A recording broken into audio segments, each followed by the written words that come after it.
चलिए फटाफट आंसर्स देख लेते हैं केमिस्ट्री के। बायोलॉजी का, एग्रीकल्चर का ऑलरेडी पेपर सॉल्यूशन आपको यूट्यूब पर मिल जाएगा। सबसे पहले बोला था, सबसे पहले सबसे सटीक और एकदम 100% एक्यूरेसी के साथ में अपलोड कर दी गई है आंसर की। सबसे पहले आप वीडियो के डिस्क्रिप्शन बॉक्स में उनके लिंक भी देख सकते हैं और सबसे बहुत कम टाइम में सॉल्व करवा दे। काफ़ी लोग 1-1 घंटा है 40 क्वेश्चन के सॉल्यूशन में देते हैं। तो बच्चों को फटाफट भाई आंसर की चाहिए, ठीक है। तो आंसर की, ये प्रॉपर आंसर की अगर आपको सभी क्वेश्चनों की चाहिए तो उसमें आपको टेलीग्राम और व्हाट्सएप ग्रुप का लिंक वीडियो के डिस्क्रिप्शन बॉक्स में मिल जाएगा। वहां पर भी हमने एकदम सटीक आंसर की है वो अपलोड की है, तो वहां पर भी आप देख सकते हैं। लेकिन इसमें कुछ चीजें मैं इंपॉर्टेंट बता दूंगा, पेपर लेवल के बारे में भी चर्चा करेंगे, ट्यूशनों के साथ में देखते हैं। केमिस्ट्री का काफी ठीक ठाक पेपर था, इतना डिफिकल्ट नहीं कह सकते हैं, ऑन एन एवरेज पेपर था। चलिए क्वेश्चनों को बिना टाइम वेस्ट किए स्टार्ट करते हैं। पहला क्वेश्चन, यूरिया के लगातार इस्तेमाल से मिट्टी बनती है, तो सारी मिट्टी हो जाती है, बिल्कुल सही है कि पीएच आपका इंक्रीज होने लग जाता है। सेकंड क्वेश्चन, निम्नलिखित में से किस आयन में अयुग्मित इलेक्ट्रॉनों की न्यूनतम संख्या होती है? तो इसका जो करेक्ट आंसर जाएगा Fe3+, ठीक है। तो सेकंड ऑप्शन है इसका करेक्ट है। अगला क्वेश्चन है, फिनॉल ब्रोमीन पानी के साथ में सफेद अवक्षेप किसके गठन के कारण देता है? तो इसका थर्ड का जो करेक्ट आंसर जाएगा वो जाएगा 2,4,6 ड्राई ब्रोमोफिनॉल, ठीक है। चौथा क्वेश्चन है, आदर्श गैस के रुद्धोष्म विस्तार में जो इसका जो करेक्ट आंसर है चौथे का वो जाएगा सेकंड, W = ΔE, ठीक है। पांचवा क्वेश्चन, निम्नलिखित में से कौन सा यौगिक एनाल्जेसिक का प्रतिनिधित्व है? मैंने बहुत बार आपको चीजें बताई थी कि ये लास्ट वाले जो ऑर्गेनिक केमिस्ट्री के चैप्टर है भाई, बहुत क्वेश्चन देख के जाते हैं। 3 क्वेश्चन आज भी पेपर में देख के चले गए। तो इसका जो करेक्ट आंसर जाएगा, इसका स्ट्रक्चर पूछा है, पांचवे का जो स्ट्रक्चर करेक्ट है वो फर्स्ट स्ट्रक्चर है वो करेक्ट है, ठीक है। छठा क्वेश्चन है, किस हाइड्राइड में इलेक्ट्रॉन की कमी होती है? तो छठे का जो करेक्ट आंसर जाएगा वो जाएगा आपका B2H6 में हाइड्राइड की कमी होती है, ठीक है। अगला क्वेश्चन है, जलीय सोडियम हाइड्रोक्साइड की उपस्थिति में फिनॉल और क्लोरोफॉर्म के बीच की अभिक्रिया है। तो सातवें का जो करेक्ट आंसर जाएगा वो जाएगा आपका न्यूक्लियोफिलिक योगात्मक अभिक्रिया। आठवां है, दही में कौन सा अम्ल पाया जाता है? तो बच्चों वाला फिर से क्वेश्चन पूछ लिया कि दही में लैक्टिक अम्ल पाया जाता है। किस इलेक्ट्रॉन की वेग की अनिश्चितता क्या होगी? किसी इलेक्ट्रॉन की वेग की अनिश्चितता क्या होगी जब इसकी स्थिति अनिश्चित है 100 डिग्री एंगस्ट्रॉन है? तो इसका 9वें का जो करेक्ट आंसर जाएगा वो जाएगा 5.79 × 10 की रेंज 4, ठीक है। यानी कि थर्ड आंसर इसका करेक्ट होगा 9वें का।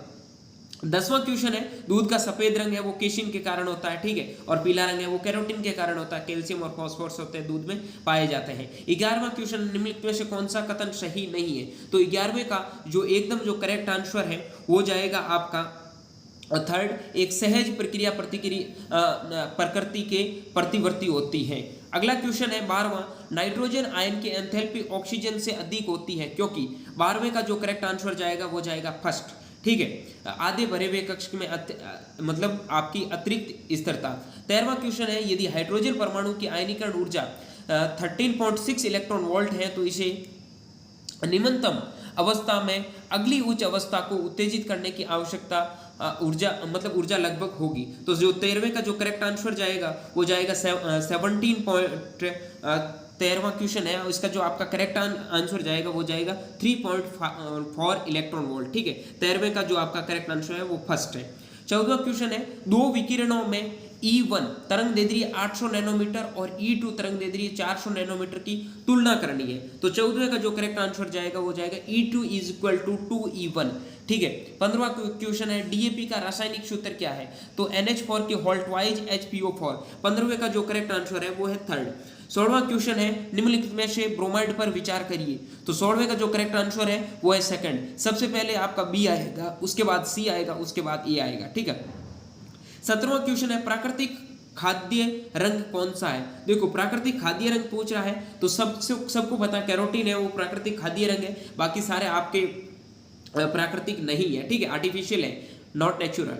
अगला क्वेश्चन 18वां आपका F2 के बारे में, जीनोन F2 के बारे में निम्नलिखित में से कौन सा कथन सही नहीं है? तो 18वें का जो करेक्ट आंसर जाएगा वो जाएगा जीनोन F2 शक्तिशाली अपचायक कारक है, ठीक है। Xenon F2 is a powerful reducing agent, third option is correct. निम्नलिखित में से कौन सा लिगेंड क्लेशन नहीं दिखाएगा? तो इसका जो करेक्ट आंसर जाएगा 19वें का वो जाएगा आपका फोर्थ, HCl। 20वां क्वेश्चन है, संक्रमण धातु के आयनों के रंग किसके कारण होता है? तो इसका जो करेक्ट आंसर जाएगा 20वें का वो जाएगा आपका फोर्थ, डीडी संक्रमण के कारण। 21वां क्वेश्चन है आपका संतुलित वातावरण में ऑक्सीजन की मात्रा कितनी होती है। बहुत इजी क्वेश्चन पूछा गया है, ऑक्सीजन पूछा गया है। काफी बच्चे यहाँ देखो नाइट्रोजन देख के 78 मार जाते हैं, ठीक है। ऑक्सीजन पूछा तो 21 होता है, तो 21 इसका करेक्ट आंसर है। 22 क्वेश्चन है, 22 में एक कार्बनिक यौगिक का ओजोनोलाइसिस उत्पादों में एक के रूप से फॉर्मेल्डिहाइड देता है, यह निम्न की उपस्थिति की पुष्टि करता है। तो 22वें का जो करेक्ट आंसर जाएगा वो जाएगा एक विनाइल ग्रुप, ठीक है। 23वां क्वेश्चन, अम्लीय मिट्टी के पुनर्ग्रहण किसके द्वारा किया जाता है। तो 23वें का जो करेक्ट आंसर जाएगा वो जाएगा फोर्थ, चूना। अगला क्वेश्चन 24, प्राथमिक एमीन के साथ में क्रिया करके एसिड एनहाइड्राइड देते हैं, ठीक है। तो 24वें का जो करेक्ट आंसर है वो है फर्स्ट, एमाइड।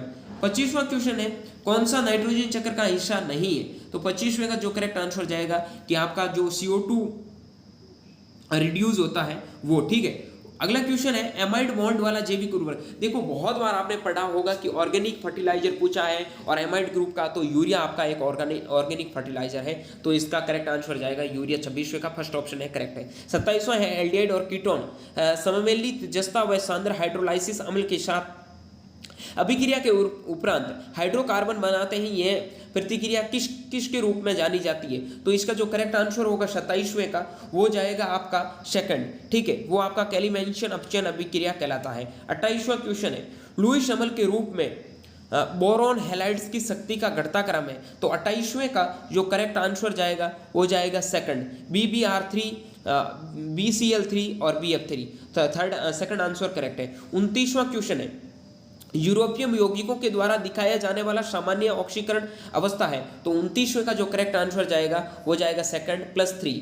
30वां क्वेश्चन है, सल्फर के साथ में रबर को गर्म करने की प्रक्रिया क्या कहलाती है। तो वल्कनीकरण कहलाती है। 30वें का जो थर्ड आंसर है वो करेक्ट है। 31वां क्वेश्चन है आपका वो है, CH3 के हॉल्ट वाइज CH2CH2Br का IUPAC नाम क्या है। देखो इजी क्वेश्चन पूछा है, तो 31वें में जो आपका करेक्ट आंसर जाएगा वो जाएगा सेकंड, 1-ब्रोमो 3-मिथाइल ब्यूटेन, ठीक है। अगला क्वेश्चन है 32वां, निम्नलिखित में से किस उपसंयोजक यौगिक का आकार टेट्रा हैलाइड होगा। तो 32वें का जो करेक्ट आंसर जाएगा वो जाएगा आपका 32वें का फोर्थ, ठीक है। इसका करेक्ट आंसर है निकिल Cl4 के हॉल्ट वाइज, ठीक है।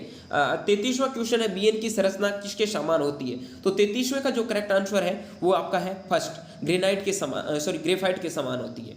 अगला क्वेश्चन है, जब सोडियम को पानी की मात्रा में मिलाया जाता है तो ये आग पकड़ देता है, यह किस प्रक्रिया में होता है। तो ये देखो आपने पढ़ा होगा हाइड्रोजन वाले चैप्टर में कि H2 के कारण होता है। 35वां क्वेश्चन है, CO2 CO3 की घटती आबंद लंबाई का सही क्रम क्या है। तो इसका जो करेक्ट आंसर जाएगा वो CO3, उसके बाद CO2, उसके बाद CO, तो सेकंड ऑप्शन इसका करेक्ट है। 36वां क्वेश्चन, फिर से इसका आंसर है, संक्रमण धातु सबसे सक्षम उत्प्रेरक उनकी किस क्षमता के कारण बनाते हैं। तो इसका जो करेक्ट आंसर जाएगा 36वें का वो जाएगा फर्स्ट, कहीं 36वें का जो फर्स्ट ऑप्शन करेक्ट है, कहीं ऑक्सीकरण अवस्था को अपनाने और कॉम्प्लेक्स बनाने के लिए। 37वां क्वेश्चन है, समय टी के विरुद्ध लोग AX प्लॉट एक सीधा रखा जाता जो किसको इंगित करता है। तो जो 37वें का करेक्ट आंसर जाएगा वो जाएगा सेकंड, वो आपका पहला क्रम इंगित करता है। 28वां है, कार्बोक्सिलिक एसिड किसके कारण डाइमर बन जाते हैं। देखो यहाँ काफी बच्चे कंफ्यूज हुए हैं दो ऑप्शन में ही, एक तो इंट्रामोलिकुलर और एक इंटरमोलिकुलर। तो इसका जो करेक्ट आंसर जाएगा वो जाएगा इंटरमोलिकुलर हाइड्रोजन बॉन्ड, ठीक है। अगला क्वेश्चन है 39, समन्वय यौगिकों के वर्नर के सिद्धांत के अनुसार प्राथमिक संयोजकता आयनीकरण यौगिक होती है, सेकंड ऑप्शन। द्वितीयक संयोजकता आयनीकरण यौगिक होती है, थर्ड ऑप्शन। प्राथमिक और द्वितीयक संयोजकता आयनीकरण यौगिक होती है, फोर्थ ऑप्शन। ना तो प्राथमिक और ना ही द्वितीयक संयोजकता आयनीकरण योग्य होती है। और इसका जो करेक्ट आंसर जाएगा वो जाएगा फर्स्ट, आपका प्राथमिक संयोजकता आयनीकरण यौगिक होती है। 40वां क्वेश्चन है, केंद्रीय मृदा लवणता अनुसंधान संस्थान स्थित है करनाल हरियाणा। आधे घंटे के अंदर पूरा पेपर JET का सॉल्व करवा दिया है। अब भाई चैनल को सब्सक्राइब करके बेल आइकन को प्रेस करो, टेलीग्राम व्हाट्सएप ग्रुप में ज्वाइन हो जाओ। अगर अच्छे नंबर आ रहे हैं, अच्छी कॉलेज में जाने का सपना है तो डेफिनेटली एग्री कैपिटल की टीम हमेशा आपके साथ में है। आगे भी आपको पूरी गाइडेंस एकमात्र यूट्यूब चैनल है जेईटी के लिए सबसे जो ऑथेंटिक है। बहुत सारे लोग कुछ भी बताएंगे, लेकिन ऑथेंटिक आप बिलीव करोगे तो वो है एग्री कैपिटल। लास्ट 3 साल से जेईटी की काउंसलिंग से रिलेटेड, पेपर सॉल्यूशन से रिलेटेड, इंपॉर्टेंट क्वेश्चन सीरीज से रिलेटेड हर इन्फॉर्मेशन आपको टाइम टू टाइम मिलती आ रही है। आज भी हमने सबसे पहले एक कम टाइम के अंदर एक ऑथेंटिक आंसर की आपको प्रोवाइड करवाई है। चैनल को सब्सक्राइब कर लो और सब बच्चे टेलीग्राम व्हाट्सएप ग्रुप में जरूर ज्वाइन हो जाओ। वहाँ पे हम 100% एकदम एक्यूरेसी के साथ में आंसर की आपको भेज देंगे, और उनके बाद जब फाइनल आंसर की आएगी उससे मैच करना कि कितना % आपको इधर उधर क्वेश्चन मिल रहे हैं। ठीक है, तो मिलते हैं अब काउंसलिंग की अपडेट कैसे कब शुरू होगी, क्या होगी, पेपर एनालाइज करके देखेंगे पेपर का लेवल कैसा था, क्या कट ऑफ रह सकती है, उनके बारे में। ठीक है, मिलता हूं जल्दी एक नई वीडियो और नई अपडेट के साथ में। तब तक के लिए स्वस्थ रहे, चैनल को सब्सक्राइब करके बेल आइकन को प्रेस कर ले और वीडियो को अपने दोस्तों के साथ में शेयर करके वीडियो को लाइक जरूर करें। मिलता हूँ अगले वीडियो में, बाय बाय।